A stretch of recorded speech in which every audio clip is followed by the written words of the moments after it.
Good morning and welcome back to our YouTube channel. So અમે regular થઈ ગયા છે તો એના માટે થેન્ક યુ કે અમે ફાઇનલી રેગ્યુલર થઈ ગયા છીએ બ્લોગની અંદર. સો યસ, આજે અત્યારે અમે એટલા બધા રેડી થઈને જઈએ છીએ મોરબી. હર વર્ષે આપણે જઈએ છીએ મોરબી. ગણપતિ બાપાનું પંડાલ, બહુ ભવ્ય પંડાલ કરવામાં આવ્યું છે મોરબીની અંદર. સિદ્ધિવિનાયક રાજા organized by my dear friend Om Mare and Arvind Antale. તો બહુ મજા આવશે. હર વખતે જાય છે, હર વખતે બહુ મજા આવે છે. તો આ વખતે બી બહુ મજા આવશે કેમ કે ઘણા બધા લોકો આવવાના છે અને આ વખતેની થીમ બહુ ભવ્ય કરવામાં આવી છે અને બહુ એટલે બહુ હ્યુજ થીમ કરી છે. મને ખબર છે, મને યાદ છે કે એ લોકો જ્યારે તૈયારીઓ કરતા હતા એ બહુ અઘરું મતલબ કામકાજ છે. આટલું મોટું પંડાલ કરવું ને આટલા લોકો રોજે દર્શન કરવા આવતા હોય તો આટલા લોકોને સાચવવા અને બહુ એટલે બહુ એની વાઇબ જ અલગ આવે છે. મેં વિડીયોમાં જોઉં તો એટલું મસ્ત ફિલિંગ આવે ને જોઈને બી. તો આ વખતે પૂજા આપણી હારે આવે છે. નેક્સ્ટ આની પહેલાં જે ગયા વખતે કૃષ્ણ આવી હતી તો આજે કૃષ્ણ ઉઠી નહીં ઓબ્વિયસલી. મેં બહુ ઉઠાડવાની ટ્રાય કરી પણ એ ના ઉઠી. પૂજાબેન તૈયાર થઈ ગયા છે, ખાલી એના હેર અડધી તૈયાર થઈ ગઈ છે, અડધા એના હેર વેટ કરવાના બાકી છે, થોડાક ભીના છે. And my bro looking so handsome in red kurta guys. એની પાછળનું વ્યૂ તમને બતાવીશ. પાછળનું જે શું કહેવાય ભરતકામ કરેલું છે ને, જગન્નાથજીની મૂર્તિ છે અને મૂર્તિનો ફોટો એક બહુ મસ્ત છે. એ આખું એમ્બ્રોઇડરી કરેલી છે. બહુ મસ્ત કુર્તો છે, મને બહુ ગમી ગયો. મેં કીધું ભાર્ગવ માટે મંગાવી તો બહુ મસ્ત લાગે છે. અને મેં આખું સાઉથ ઇન્ડિયન જેવું લુક કર્યો કેમ કે થીમ આખી સાઉથ ઇન્ડિયન જેવી છે, જંગલવાળી થીમ છે. તમને થીમને બધું હમણાં બતાવશું. સો યા ચલો બધાને મળીએ. કેટલા બધા ફ્રેન્ડ્સ બી આવવાના છે. આ તો નાના મીટઅપ જેવું બી થઈ જાય અને બધા ફ્રેન્ડ્સને બી મળી શકીએ કેમ કે આમ તો એટલો બધો ટાઈમ ના હોય. તો યા ચલો ફટાફટ જઈએ મોરબી. અને અમે અત્યારે નીકળ્યા 4:30 વાગ્યા છે. મારો ટાઈમ ફિક્સ એવું કરી કે 7 વાગે અમે પહોંચી જઈએ કેમ કે 7 વાગે બધા લોકો પહોંચી જશે. અમારી પહેલાં અમુક લોકો પહોંચી જશે પણ એ લોકોનો તૈયાર થવાનું બાકી હશે. તૈયાર થઈને જ નીકળી ગયા. મસ્કારાથી ફેર પડે બહેન. આ બહેનને જોઉં ગાઈસ. પૂજાબેન ગાંઠિયા ખાતા શરમ આવી ગઈ પૂજા તને? જરાય નહીં શરમ જરાય તમે પૂછ્યા હતા અત્યારે શ્રીએ પ્રખ્યાત છે બધું. થેપલા, મને થેપલા બહુ ભાવે અહીંના. પછી ગાંઠિયા બી બહુ ભાવે, ભજીયા બી બહુ સારા બનાવે છે. પણ મને છે ને થેપલા અને સેવ ખમણી લેવાની. એમાં ફૂલ આમ ખમણનો ભૂકો હોય એની પર સેવ નાખી લો ને એટલી ખોટી હોય. પછી એને થેપલા ખાવાનું. આજે મેં નહોતું લીધું કેમ કે મેસ થાય તો મેં ખાલી કીધું 2 થેપલા જ લે. થેપલાને વીટી પછી એમાં લઈએ. આ લોકો જે સ્પેશિયલ આ લોકો જે સૂકી લસણની ચટણી બનાવે ને આ એની યારે ખાઈ લીધું મેં કેમ કે મેં કાલ રાતનું નથી ખાધું. ભૂખ લાગી હતી બહુ. ખાલી ખોટી લો. હા અમે ત્રણેય કેમ કે અમે ત્રણેય કાલે કેફે ગયા હતા તો કંઈ ખાધું જ નહીં. ઘરે આવીને રાતે બધાને ભૂખ લાગી. તો પૂજાબેન હેવિંગ સમ વણેલા ગાંઠિયા એન્ડ મેં તો ખાઈ લીધું થેપલા. તારે મોજ છે ભાઈ, મરચા અને ચટણી ને દહીં ને. અરે ભાઈ મોજ છે ઓ ભાઈ. મરચા પૂજા બહુ સારા છે. મને દીધા હોત તો યાર. હવે શું છે મોરા છે હાવ. હવે એની પીલ કરશે ને પછી ખાશે. હું તો ખાઈ જાય એમને આખે મોઢું મરચું. ઓ ખાઈ આવવાનું. દાંડલી જ કાઢવાની. સો ગાઈઝ જેટલા લોકોને ખબર છે કે શ્રી બહુ ફેમસ છે એ લોકો તો આવે જ છે. પણ જેટલા લોકોને નથી ખબર ને, જેટલા લોકો બહારના છે ને, ઈ પ્લીઝ તમે અમદાવાદથી રાજકોટ, અમદાવાદથી વેરાવળ જતા હોય, સોમનાથ જતા હોય, જુનાગઢ જતા હોય કે એ બાજુ દીવ બાજુ કે આ રોડ પકડતા હોય ને રાજકોટ ગોંડલ હાઈવે, તો મહેરબાની કરીને ગોંડલ શરૂ થતા જ આવે ને ગોંડલ ચોકડીમાં ગોંડલ શરૂ થતા જ આવશે હોટલ શ્રી, જ્યાં ડાઇનિંગ બી છે અને પ્લસમાં અહીંયા તમારે નાસ્તો બસ્તો કરવો હોય ને તો આ એક નંબર. સ્પેશિયલ નાસ્તો. કેટલા વર્ષથી અહીંયા આવ્યા ને એટલી મજા આવે ને ખાવા પીવાની. જલસા પડી જાય. પૂજાબેન ને કે હોટલ બોટલ ભજીયા ગાંઠિયા પટિયા ચિપ્સ તારે જમાવટ છે ભાઈ. ગાંઠિયા ચિપ્સ ગાંઠિયા ઈ પૂજા હરખું બોલ્યા કે આપણે ના બોલીએ. ભલે હાલો. કારણ કે હું તો પહેલા કામ ઓલા વર્ષે નહીં સોરી ઓલા જન્મમાં પૂજાનો ધંધો હતો ને એટલે શાકભાજી વેચવાનો નહીં બધે. હે પૂજા હલો રીંગણા બટાટા ટમેટા ઈ ઓલા બાપા બહાર બોલે ને એટલે આવડી ગયું.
તુલસીનો ક્યારો પણ આપની રાહ જોવે છે એવા કચ્છ સાથે પહેલા આપણે તોલી રહ્યા છીએ.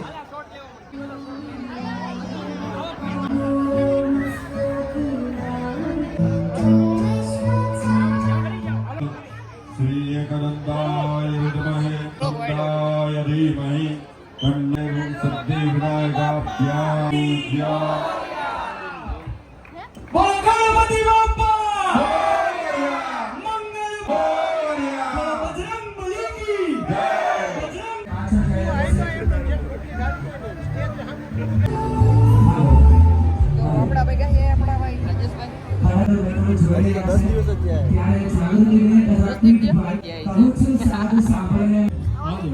દર્શન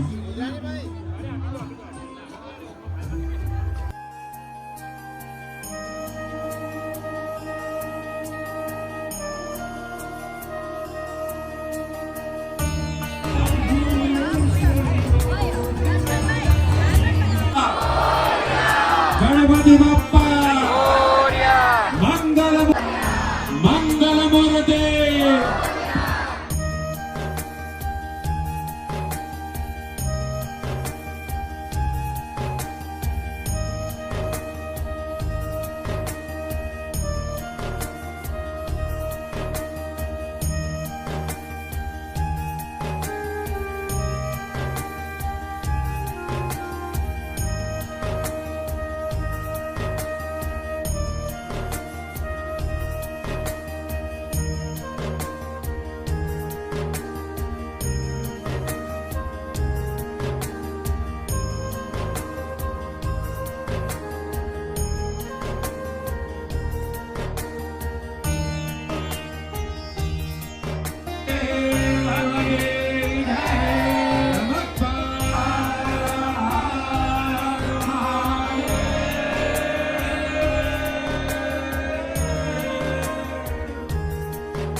What is this, bro? Thank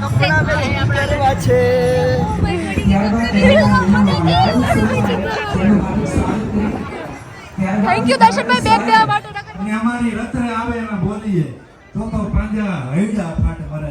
અમારા ભાઈના ઘરે આવો અવસર હોય ગણપતિ બાપા બધાયા છે ત્યારે અમે ન બોલીએ ને તો અમે તો નગુણા કહેવાય એમ કે તમારા બધાના અહીં આજ પગલા થવાના. આ જીસી બેઠા છે ને કે ખુરશી ઉપર એને લાવવા આટું માણસોની જિંદગી ટૂંકી પડી જાય કે આમ પૈસાનો ઢગલો કરવો પડે.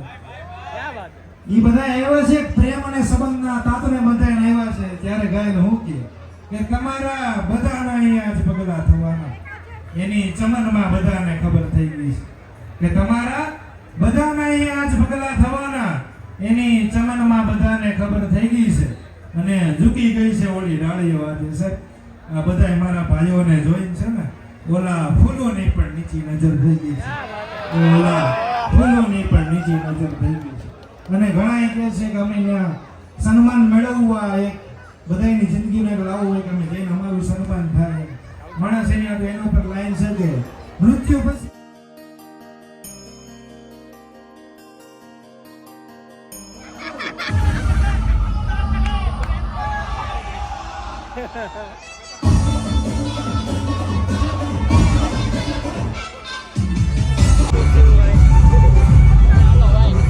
હેલો હાય ગાઈસ, તો આ વ્લોગમાં આટલું જ. આ વ્લોગ બહુ શોર્ટ હતો અહીંનો, બટ પાછળ બેકગ્રાઉન્ડમાં મ્યુઝિક વધારે વાગતું હતું. પછી અમે જસ્ટ નોર્મલી બેઠા હતા, મતલબ એટલી બધી વાતચીત થતી હતી ને તો વાતચીત સંભળાતી નહોતી કેમ કે ત્યાં મ્યુઝિક બહુ વધારે ઓન હતું.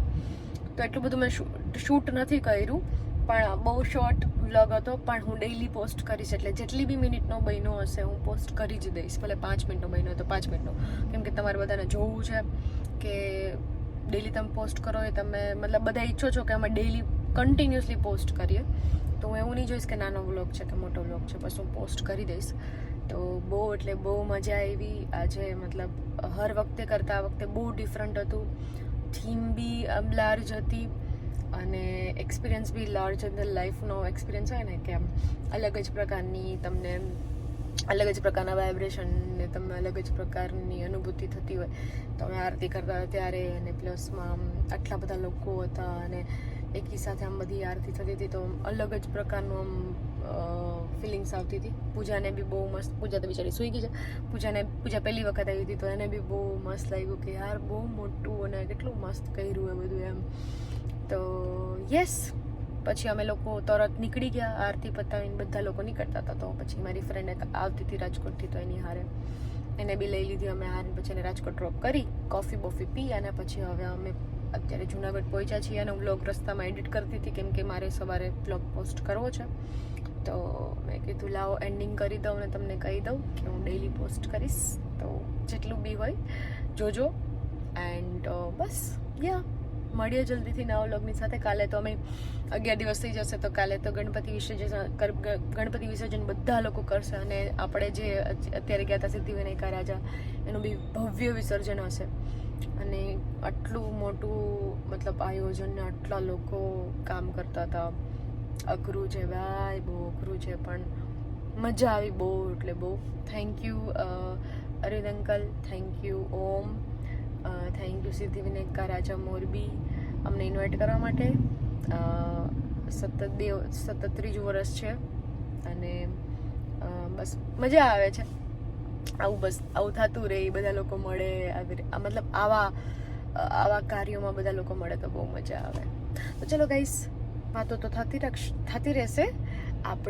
મને હું નિંદરમાં છું કેમ કે અત્યારે 3:45 વાગ્યા છે એટલે થોડુંક થઈ જઈએ.